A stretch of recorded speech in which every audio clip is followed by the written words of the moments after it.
अल्लाह जे कुरान जी महफिल में मस्जिद में रब जो कसम खणी चवां थो बेनिमाज़ी हुंदो अल्लाह जी पकड़ को न बचंदो रब छडियो वेठो तो मन सुधरो मुखे एकड़ो अच्छी दाढ़ी सा बुजुर्ग हो वेठो रोए पे मुखे चे मौलाना गाल छा बुधाई ये एडा नाफरमान थी व्या ने एडा नाफरमान थिया जिन जे मथो अल्लाह जो अजाब आयो रब जो कहर आयो न पोत पो भी न सुधरिया हिन पर न तंबुन में तवा अंदर वणो पो भी तास जा पत्ता था वेठा खेरन न पोड़न में हया न औरतुन में शर्म थई जिन अखिन से अजाब दिठो घर वहंदा दिठो घर डरंदा दिठो बच्चा लुढ़ंदा दिठो पो भी बेशर्मन के टके जो हया कोन मुझा दोस्तों मुझा प्यारा भाईरो अल्लाह जो नालो दई अर्ज कयां थो मेरी खुदा जो नालो थो उन यार के न रुसायो महबूब नबी सा रब वायदो कयो त अजाब न मोकलींदोमान गाल याद आ न दुनिया में वरी अजाब दिखारे जे न फरमानियूं कंदा त पो अजाबन जा दरवाजा खोले मार पान दे मोटाईंदो मान मन सुधरन एडो अब्बे के प्यारा नाहूं एडो अम्मा के प्यारा नाहूं एडो उस्तादन मुर्शिदन के प्यारा नाहूं तो अब्बे ठायो नाहे अम्मा ठायो नाहे उस्तादन मुर्शिदन ठायो नाहे ठहण वारी ज़ात अल्लाह जी आ उन कारीगर के केडा न प्यारा हुंदा ये अल्लाह साईं ये कन मरोड़ियो आ त मन सुधरन दिसो सा अजाबन जे मथो अजाब आया कुछ साल अग में माकड़ आई ताड़े तो कोन आई आई माकड़ जो लथी त मानुन जो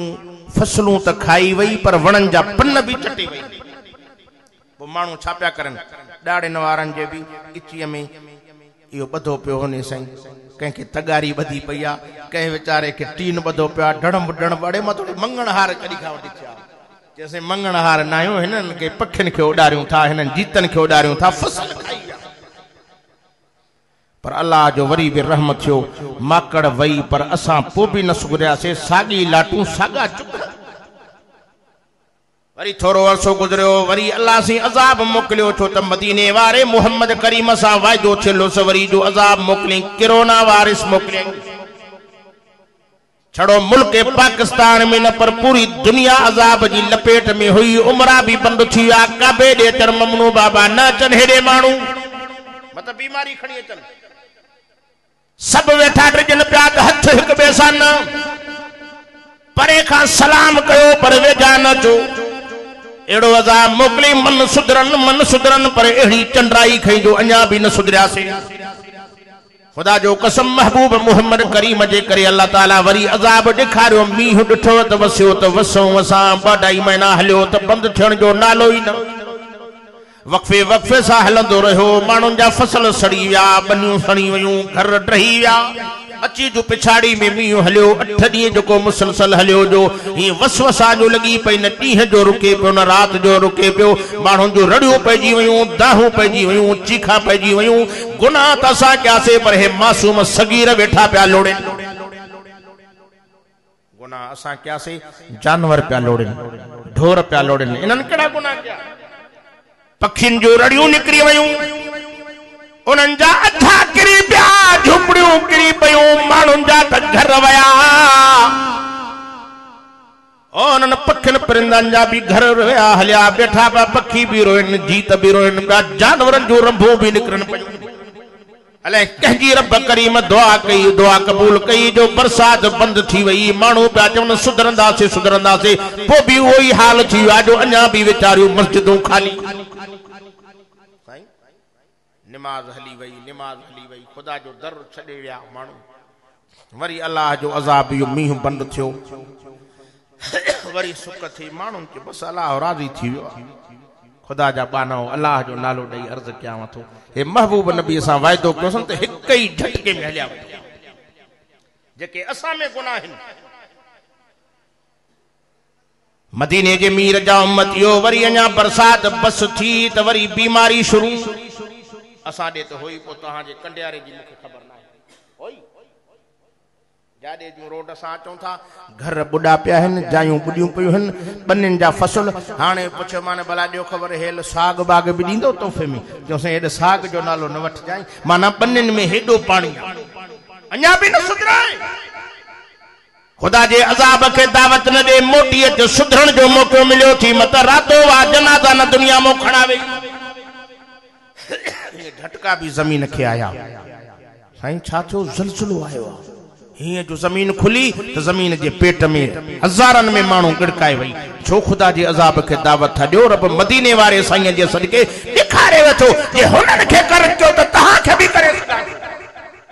2010 में बोर्ड आई ही पर तवा जो इलाको हेडे बचल परते हेडे कश्मीर के बोड़े हेडे जो बोड़े त कंदकोट गौसपुर जा मानू बुडी व्या घर ड्रही वन दरपदर थी व्या शहदाद कोट वारा 12 साल रब से वरी भी छड़ियो दिठई ते हे नथा सुधरन होडे अजाब दिनो मान पो एड़ो अजाब मोकलई सजे मुल्क पाकिस्तान जी का कुंड न छड़ी जते बरसात न पई वही मानू जा बंगला पे वहन अमीरन गरीबन जा बंगला पे वहन बरसात के अंदर गरीबन जा त घर वहन पिया वडन वडन नवाबन सरदारन जा बंगला पे माइकड़े बंगले में वियो बंगलो तमाम बेहतरीन सोसाइटी में ठहल हो टाइलू मथों भी लगल तो बंगले वारो मुखे चेसे दुआ घरो तो को मीह बंद थे मडो तोखे कड़ी परवाह एडो बंगलो थी मुखे अंदर वठी वियो रोए पियो अखन मा पानी न पियो बीएस मुखे जसे गरीबन जा अठाए तरो न वया हन जको मुजो बंगलो अंदर ट्रमे थो एडो अजाब हो खुदा जो तो भी असा अन्या न समझी सकियासे खुदा जो नालो थो बाहू थो बधाम अल्लाह जे अजाब के दावत न दियो अले केंजी दुआ कबूल थी अले किवलिन जी अले माकोड़न जी जीतन जी दुआऊं कबूल थी जो मीह बंद थियो न त बंद थियण जो नालो ही न हो कंडियारे शरीफ जा मुसलमानो हामिदो जन जा ओ नवाबो गरीबो मिस्कीनो हारियो मजदूरो पंजी जिंदगी ते रहम कयो करम क्यों थो रब वरी भी थोरो क्यों थो एहसान क्यों थो जो वरी भी रहायो थई अना भी ताई दिसो रोडन रस्तन ते मानो बेचारा बाहर भुंगड़ी वडी वेठा है सही बच्चा दरपदर औरतूं दरपदर मां के एकड़े दोस्त बुधायो जे मौली साहब ये दरपदर थिया हन पर पो भी नमाज न था पढ़ा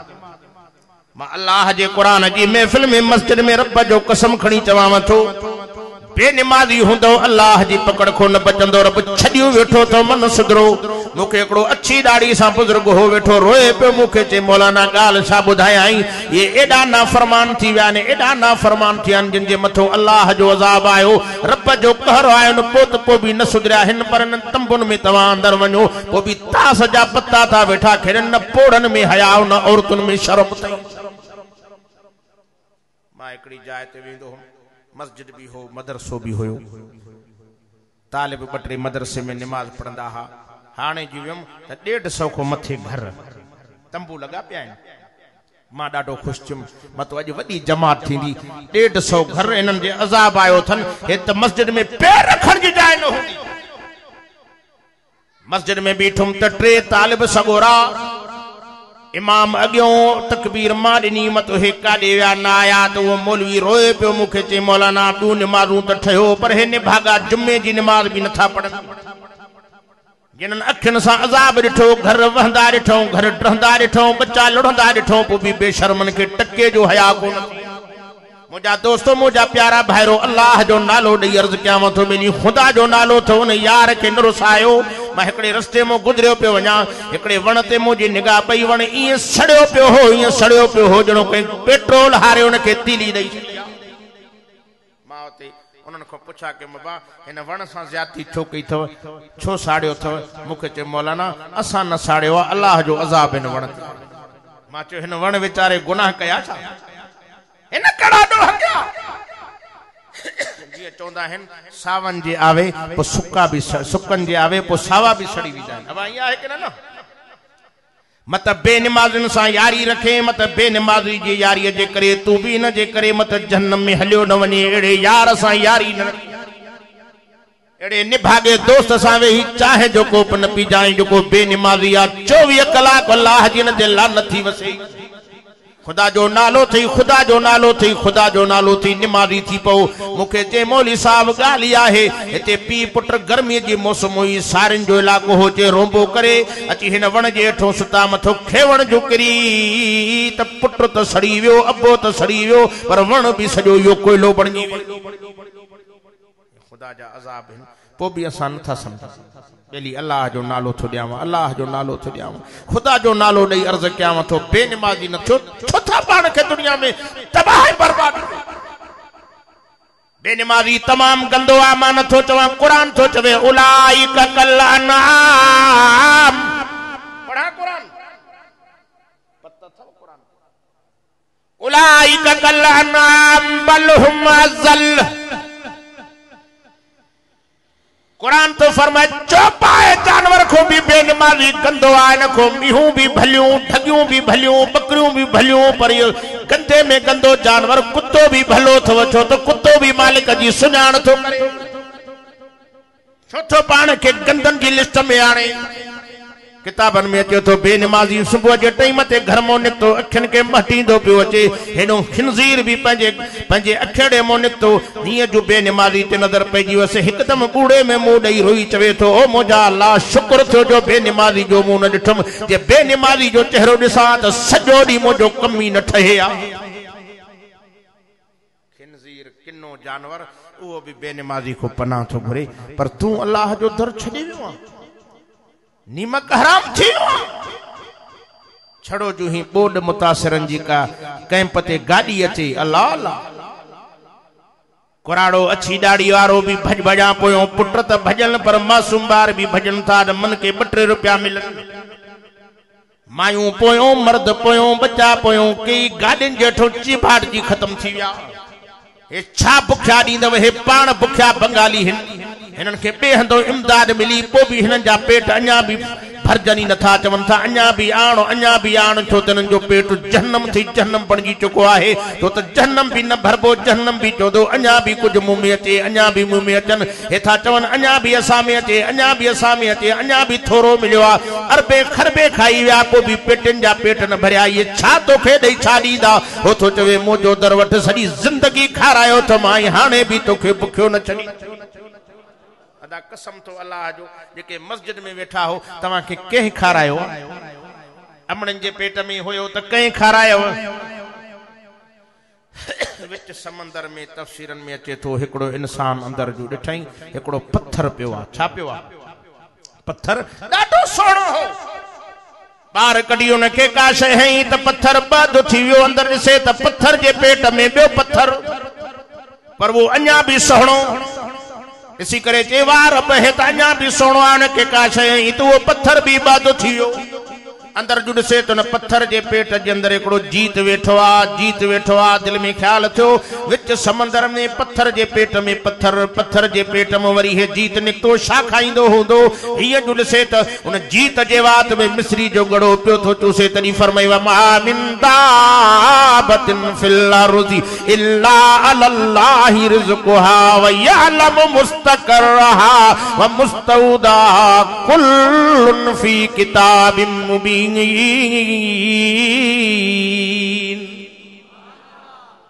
तो खाराए गालायो तो सही।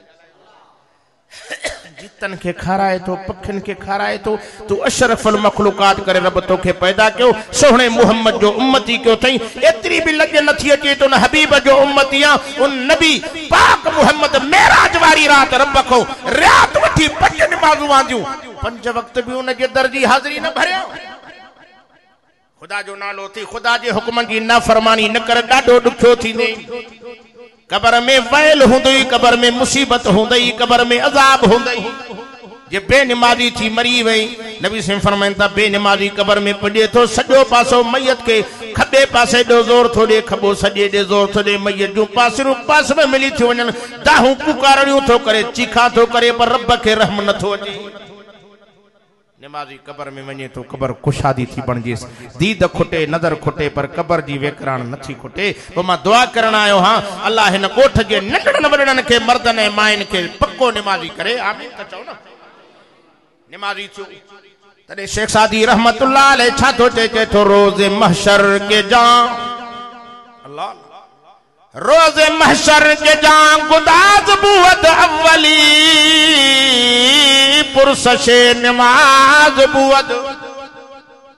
क़यामत जो ॾींहुं थींदो सा गरंदो रहंदुई रब पहिरों पुछा नमाज जी कंदुई।